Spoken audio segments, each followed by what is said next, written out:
हैं जो solid waste management नया रूल आया है 2026 का, जिसको 2016 के स्थान पर अधिसूचित किया गया है ministry of environment, forest and climate change central government के द्वारा 27 जनवरी 2026 को यह अधिसूचित है। और इस नए नियमावली जो 2026 के 1 अप्रैल से लागू हो गया है, इसका नाम है ठोस अपशिष्ट प्रबंधन नियमावली 2026। नेक्स्ट, अभी तक 2016 जो पुराना नियमावली था उसमें 3 ही प्रकार के कचरे को सेग्रीगेट करना था: गीला कूड़ा, सूखा कूड़ा और विशेष देखभाल कूड़ा। जो अभी है इसके बदले उस समय था डोमेस्टिक हैजार्डस वेस्ट। लेकिन 2016 के नियमावली में 4 प्रकार के कचरे को अलग अलग करना है। और इस स्लाइड के माध्यम से हम दिखा भी रहे हैं कि जो डस्टबिन होगा उसका कलर कैसा होगा। जैसे गीला कूड़ा तो इसका कलर है डस्टबिन का ग्रीन। सूखा कूड़ा तो इसके डस्टबिन का कलर है ब्लू। सैनिटरी कूड़ा जिसमें सैनिटरी वेस्ट जाएगा, ऐसे डस्टबिन का कलर है रेड। और विशेष देखभाल कूड़ा जिसमें पेंट, डिब्बे, पुरानी दवाइयां, टूटे बल्ब, थर्मोमीटर, ये सब जो है सबको कहना है विशेष देखभाल कूड़ा। माने ऐसे कचरे का स्पेशल केयर लेना है क्योंकि ये हजार्डस नेचर का है। नेक्स्ट, इस स्लाइड में दिखा रहे हैं चारों तरह के डस्टबिन का कलर ग्रीन, ब्लू, रेड और ब्लैक। नेक्स्ट, कूड़ा उत्पन्न करने वालों के कर्तव्य। घर घर और छोटे छोटे व्यवसायी को भी अपने घर पर ही, स्रोत पर ही कचरे को 4 भाग में बांटना होगा। तो पहला में है कूड़े को अलग अलग करना, और अलग अलग करके कूड़ा अधिकृत संग्रहणकर्ता को ही देना है। जो रजिस्टर्ड कलेक्टर होंगे, जिनको स्थानीय निकाय रजिस्टर करेंगे, उन्हीं को अलग अलग किया हुआ कचरा या कूड़ा सौंपना है। दूसरा है सैनिटरी कचरे को अच्छी तरह से लपेटना है और इसको अलग डिब्बे में रखना है। डिब्बा का कलर बताया जा चुका है, रेड कलर। बड़े आयोजन में सूचना दें। 100 से अधिक लोगों के कार्यक्रम या किसी इवेंट में शामिल होने पर 3 दिन पहले स्थानीय निकाय या ग्राम पंचायत को बताना है। और स्थानीय निकाय या ग्राम पंचायत की मदद से ऑर्गेनाइजर को स्रोत पर ही कचरे को 4 अलग अलग भाग में बांटना है और रजिस्टर्ड जो कलेक्टर होगा उसको सौंप देना है। ये काम बिल्कुल नहीं करना है कचरे को जलाना, गाड़ना या नाली, सड़क, तालाब या किसी भी तरह के वाटर बॉडी में फेंकना, ये पूरी तरह से मना है। इसके लिए जुर्माना भी हो सकता है। नेक्स्ट, बड़े कूड़ा उत्पादकों के कर्तव्य। Bulk waste generators. बड़े कूड़ा उत्पादक कौन है?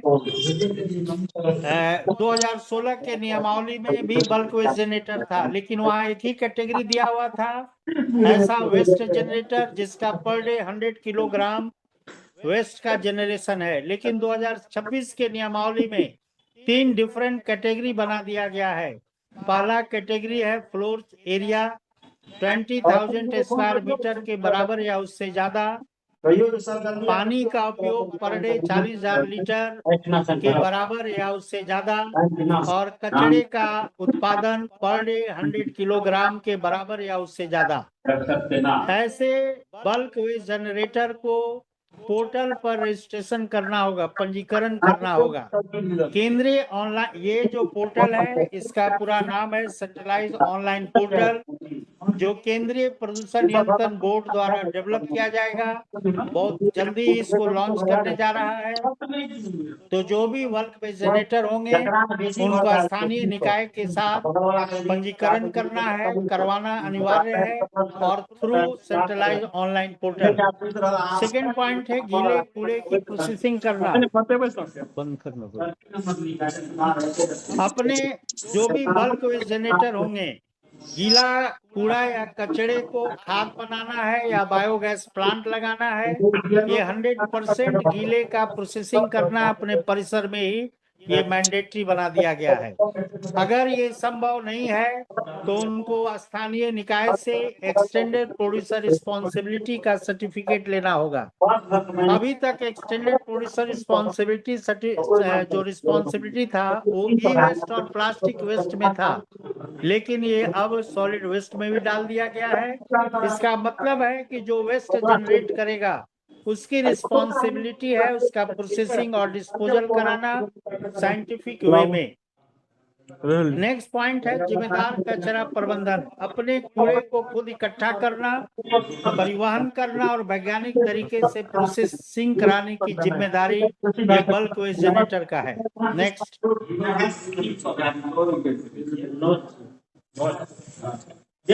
बड़े कूड़ा उत्पादकों में कौन कौन शामिल हैं? सरकारी संस्थाएं हैं, शैक्षणिक संस्थान है, आवासीय सोसाइटी है, परिवहन केंद्र है, व्यावसायिक प्रतिष्ठान है और आयोजन स्थल है। नेक्स्ट, एक स्लाइड के थ्रू दिखाने का प्रयास किए हैं ग्राम पंचायत के कौन कौन से कर्तव्य हैं। ये सब रूल में डिफाइंड है, मैंने अलग रूल से हटकर नहीं लिखा हुआ है। पहला है अपशिष्ट प्रबंधन योजना तैयार करना। गांव की जनसंख्या और कचरे की प्रकृति के आधार पर एक वार्षिक ठोस अपशिष्ट प्रबंधन योजना तैयार करना। पंचायत स्तर पर कचरा संग्रहण और निपटान के लिए उपनियम बायलॉज बनाना। दूसरा है घर घर से कचरा संग्रहण। हर घर, दुकान और संस्थान से नियमित रूप से कचरा इकट्ठा करने की व्यवस्था करना। तीसरा है स्रोत पर पृथक्करण।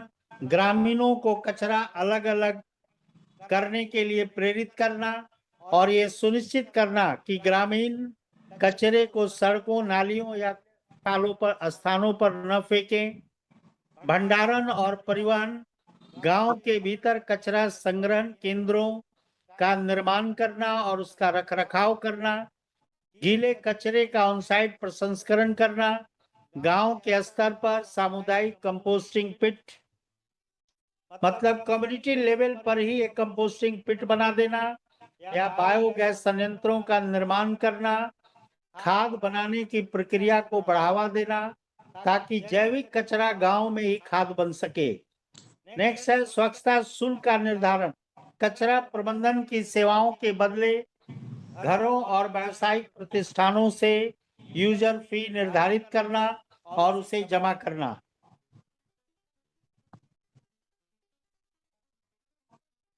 नेक्स्ट है जागरूकता और जन भागीदारी। ग्राम सभा के माध्यम से ग्रामीणों को स्वच्छता और मिशन लाइफ के उद्देश्यों के बारे में शिक्षित करना।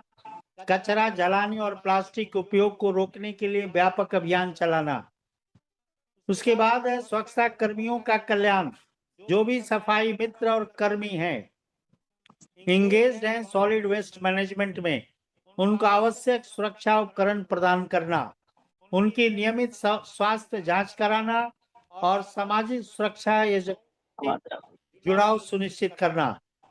रिपोर्टिंग और रिकॉर्ड। एकत्रित और संसाधित कचरे का रिकॉर्ड रखना, मतलब जो भी कचरा जनरेट हो रहा है गांव-गांव से, उसका जनरेशन का अमाउंट, क्वांटिटी, कलेक्शन का क्वांटिटी और वो कितने 4 भाग में बटा, चारों अलग अलग कचरे का क्वांटिटी, उसका रिकॉर्ड रखना। कहाँ प्रोसेसिंग के लिए जा रहा है, कहाँ डिस्पोजल के लिए जा रहा है, इसका भी रिकॉर्ड रखना। और ये सारे रिकॉर्ड को जिला पंचायत और सीपीसीबी के पोर्टल पर प्रगति रिपोर्ट के साथ समय समय पर जमा करना है। नेक्स्ट,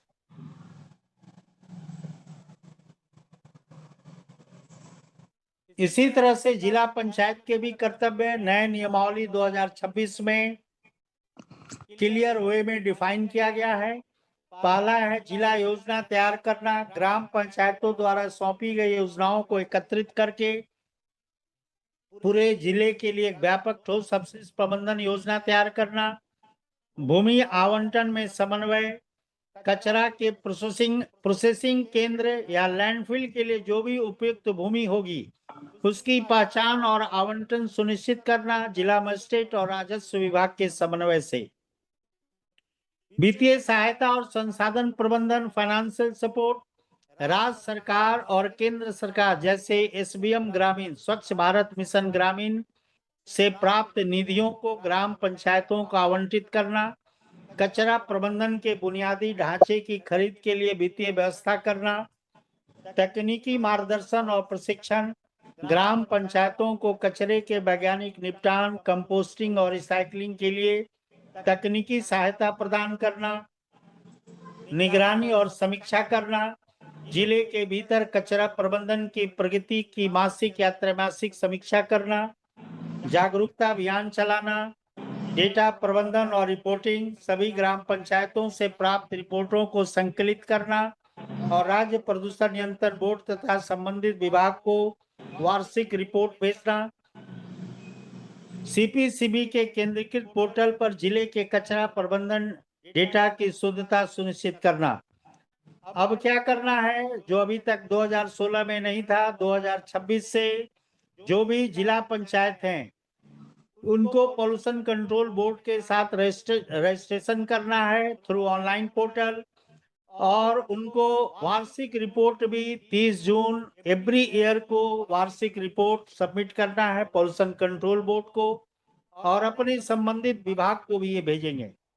अपशिष्ट से धन, वेस्ट टू एनर्जी को बढ़ावा देना, स्वयं सहायता समूहों और स्थानीय उद्यमियों को कचरा प्रसंस्करण और रिसाइकलिंग इकाइयों से जोड़ना ताकि स्थानीय स्तर पर रोजगार पैदा हो सके। नेक्स्ट, पॉल्यूशन कंट्रोल बोर्ड के कर्तव्य निगरानी करना है पूरा सॉलिड वेस्ट मैनेजमेंट का, right from generation to disposal, उसका पंजीकरण और रिपोर्टिंग करना है, अनुपालन की जांच कराना है, ऑडिट करना है, और नियम न मानने पर प्रदूषक भरे सिद्धांत के आधार पर इन्वायरमेंटल कंपेंसेशन, जिसको पर्यावरणीय मुआवजा कहते हैं, वो इम्पोज करना, मतलब लगाना। नेक्स्ट, इससे हटा देना है। पेयजल और स्वच्छता विभाग के कर्तव्य, department of drinking water and sanitation जो मिनिस्ट्री ऑफ जल शक्ति के अंदर आता है, इनका ड्यूटी दिया हुआ है ग्रामीण सॉलिड वेस्ट मैनेजमेंट की रणनीति, ग्रामीण और अर्ध शहरी क्षेत्रों के लिए ठोस कचरा प्रबंधन की राष्ट्रीय रणनीति तैयार करना और उसको लागू करना, ग्राम पंचायत को सहयोग देना, ग्राम पंचायत और डिस्ट्रिक्ट पंचायत को कचरा संग्रहण, पृथक्करण और खाद निर्माण के बुनियादी ढांचे के लिए तकनीकी और वित्तीय सहायता प्रदान करना, अर्ध शहरी क्षेत्रों पर विशेष ध्यान, शहरों की सीमा से लगे ग्रामीण क्षेत्रों को एसडब्ल्यूएम के दायरे में लाना और उनके लिए विशेष कार्य योजना बनाना, जल स्रोतों की सुरक्षा करना, गलत तरीके से फेंके गए कचरे से पेयजल स्रोतों को होने वाले प्रदूषण से बचाना, जल जीवन मिशन के साथ समन्वय स्थापित करके स्वच्छ जल और स्वच्छ गांव सुनिश्चित करना, जागरूकता अभियान चलाना, गांव-गांव में जन जागरण अभियान चलाना, कूड़ा अलग करने के बारे में शिक्षित करना, खुले में न फेंकना, सफाई के महत्व के बारे में लोगों को शिक्षित करना। नेक्स्ट, ये भी हटा देना है। ग्रामीण विकास विभाग के कर्तव्य, डिपार्टमेंट ऑफ रूरल डेवलपमेंट और मिनिस्ट्री ऑफ रूरल डेवलपमेंट, पंचायती राज को मजबूत करना, ग्राम पंचायत और डिस्ट्रिक्ट पंचायत की प्रशासनिक और वित्तीय क्षमता बढ़ाना ताकि वे सॉलिड वेस्ट मैनेजमेंट रूल 40 के तहत अपने कर्तव्यों को पूरा कर सकें, राष्ट्रीय ग्रामीण आजीविका मिशन के तहत महिला सेल्फ हेल्प ग्रुप्स को कचरा संग्रहण, खाद निर्माण और रिसाइकिल सामग्री प्रबंधन में शामिल करना, और है विभागों के बीच समन्वय स्थापित करना। नेक्स्ट, कचरे की प्रोसेसिंग और लैंडफिल नियम। लैंडफिल का मतलब है जो कचरा प्रोसेसिंग के बाद बच गया उसको रिजेक्ट करना है, और जो इनर्ट मटेरियल है इन दोनों को डालना है लैंडफिल में। ऐसे साइट को आइडेंटिफाई करेंगे district magistrate in consultation with revenue department. तो पहला है लैंडफिल में क्या क्या कूड़ा डाला जा सकता है जो रिसाइकिल नहीं हो सकता है, जो ऊर्जा में नहीं बदला जा सकता है, और जड़ पदार्थ मतलब इनर्ट मटेरियल जिसका हम प्रोसेसिंग नहीं कर सकते हैं, और दूसरा शुरू में बताया जो रिजेक्टेड मटेरियल है आफ्टर प्रोसेसिंग। इनर्ट और रिजेक्ट दो चीज को लैंडफिल में डालना है।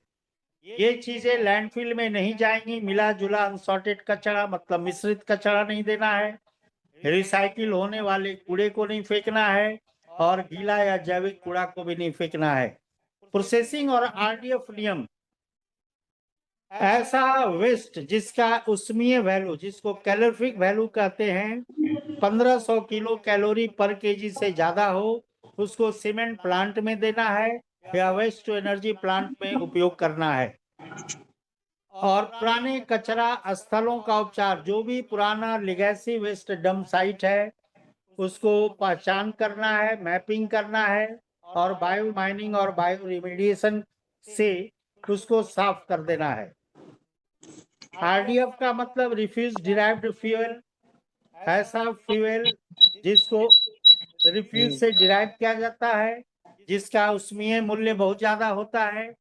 ऐसे आरडीएफ को यूज करना है सीमेंट प्लांट और वेस्ट टू एनर्जी प्लांट को, और जो यूज करने का रेट है वो ओवर द नेक्स्ट 6 इयर्स उसको 6% से बढ़ाकर 15% ले जाना है। बफर जोन, जो भी प्रोसेसिंग प्लांट और लैंडफिल साइट बनेगा उसकी क्षमता प्रत्येक दिन अगर 5 टन से ज्यादा है, कचरे का उत्पादन 5 टन पर डे से ज्यादा है, तो ऐसे ही प्रोसेसिंग प्लांट और लैंडफिल साइट के चारों ओर एक अनिवार्य रूप से बफर जोन बनाना है। नेक्स्ट,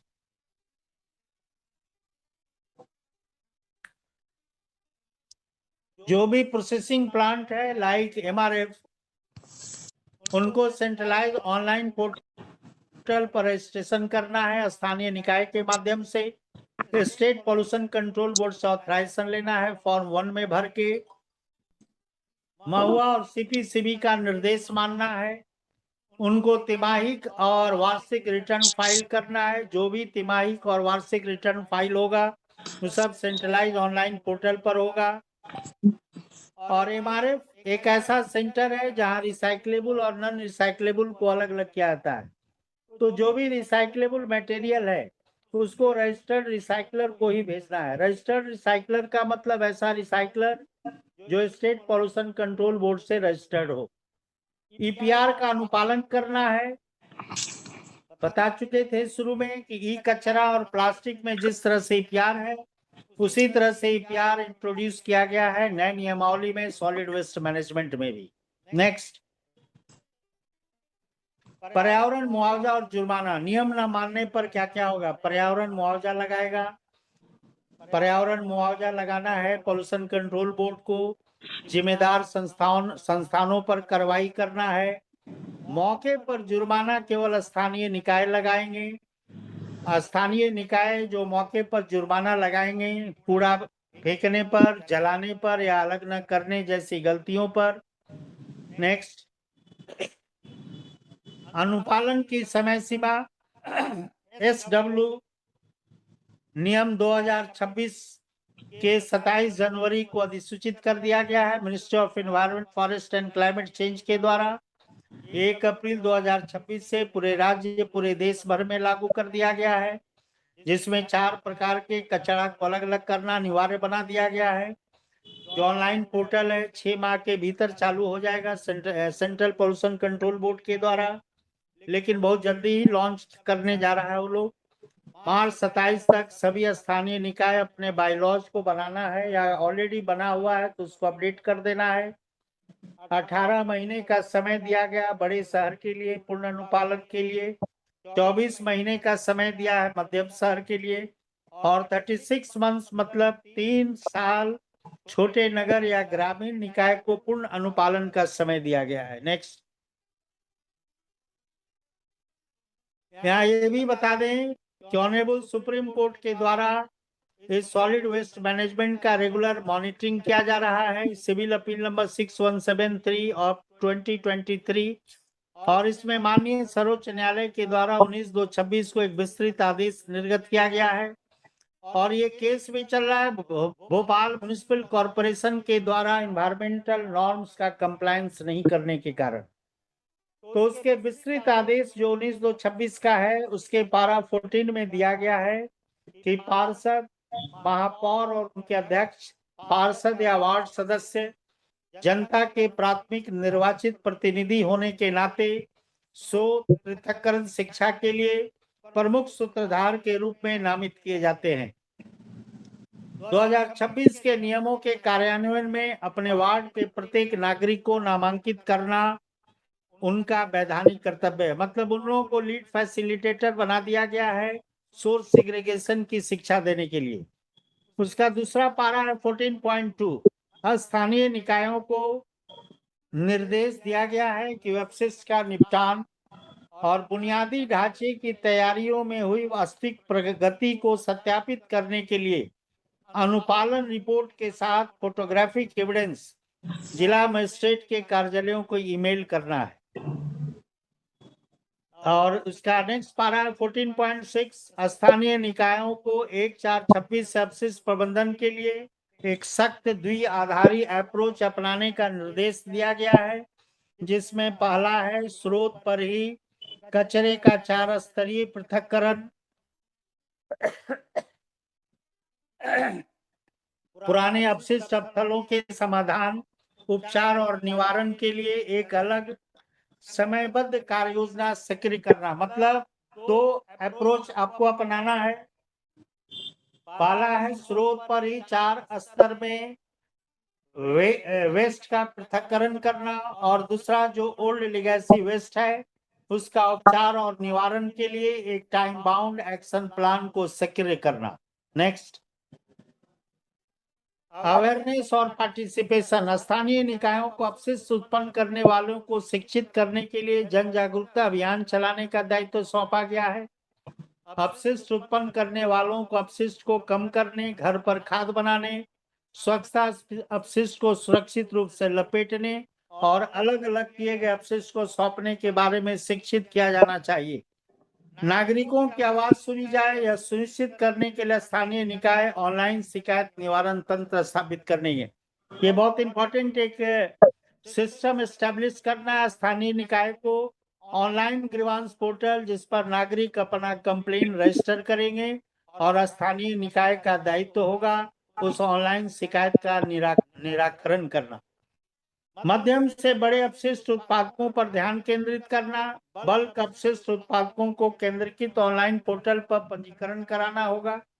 उन्हें परिसर में पर्याप्त गीले कचरे का प्रसंस्करण सुविधाएं स्थापित और संचालित करनी होगी। यदि परिसर में वो गीले कचरे का प्रसंस्करण नहीं कर पा रहे हैं तो उनको अनिवार्य रूप से स्थानीय निकाय से एक्सटेंडेड प्रोड्यूसर रिस्पॉन्सिबिलिटी सर्टिफिकेट प्राप्त करना होगा। और स्थानीय निकाय अनुपालन सुनिश्चित करने के लिए समय समय पर बल्क वेस्ट जनरेटर द्वारा जो भी उत्पन्न अपशिष्ट है उसका ऑडिट करेंगे। नेक्स्ट, तो इस तरह से कूड़े को 4 भाग में अलग करना है। इसकी शुरुआत घर से करनी है। जलाना, गाड़ना, नाली में फेंकना बिल्कुल बंद कराना है, नहीं तो जुर्माना का प्रावधान दिया गया है। गांव साफ होगा तो देश साफ होगा। ग्राम पंचायत की जिम्मेदारी है जन जागरूकता फैलाएं। धन्यवाद। नेक्स्ट, किन्हीं को पूछना है तो पूछा जा सकता है।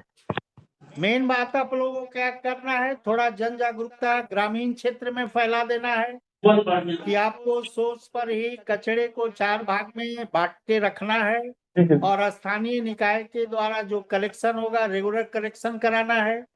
और जो भी कुछ दिक्कत होगा इस नियमावली के बारे में, डिटेल नियमावली तो आपके स्टेट प्रोजेक्ट मैनेजर तबरेज जी व्हाट्सएप पर भेज दिए होंगे। उसके बावजूद भी कोई दिक्कत होगा तो आप हमसे पूछने के लिए स्वतंत्र है। किन्हीं को भी कुछ पूछना है तो पूछा जाए।